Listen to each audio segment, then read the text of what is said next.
இந்த பதிவை கேட்டுக்கொண்டிருக்கும் நல்ல உள்ளங்களுக்கு உங்கள் சுவாமிநாதன் ஜோதிடரின் அன்பான வணக்கங்கள். இன்றைக்கு நம்ம யூடியூப் சேனல்ல இன்றைக்கு புரட்டாசி மாத 3வது சனிக்கிழமை.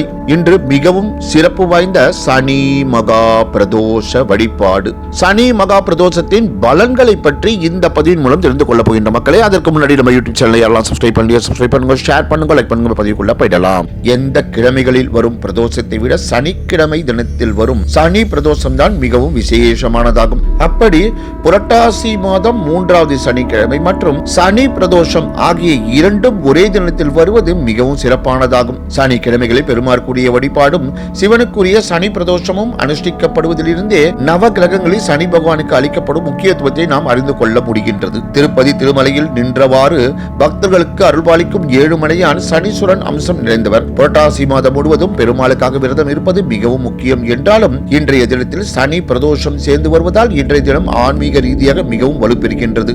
இன்று காலை முதல் பெருமாளுக்கு விரதம் இருப்பதோடு மட்டுமல்லாமல் இன்றைய பிரதோஷ நேரத்தில் நந்தி பகவானுக்கு அருகம்புல், வில்வம் போன்றவற்றால் செய்த மாலையை சாற்றி நெய் தீபங்கள் ஏற்றி பச்சரிசி மாவில் வெல்லம் கலந்து நைவேத்தியமாக வைத்து வழிபாடு செய்வது சிறந்தது. சனி பிரதோஷமும் புரட்டாசி விரதமும் சேர்ந்து வரும் இந்த நன்னாளில் எவர் ஒருவர் முறையாக 2 வழிபாடுகளையும் கடைபிடிக்கின்றாரோ அவருக்கு பெருமாளின் அருளும் சிவனின் அருளும் கிடைப்பதோடு மட்டுமல்லாமல் சனி பகவானால் ஏற்படும் தாக்கங்கள் குறையும். அத்தோடு அவர்கள் வாழ்வில் அற்புதமான முன்னேற்றங்களும் நல்லவைகளும் தொடர்ந்து நடக்கும். இன்று உண்ணா நோன்பு இருக்க முடியாதவர்கள் பால், பழம் போன்றவற்றை சாப்பிடலாம்.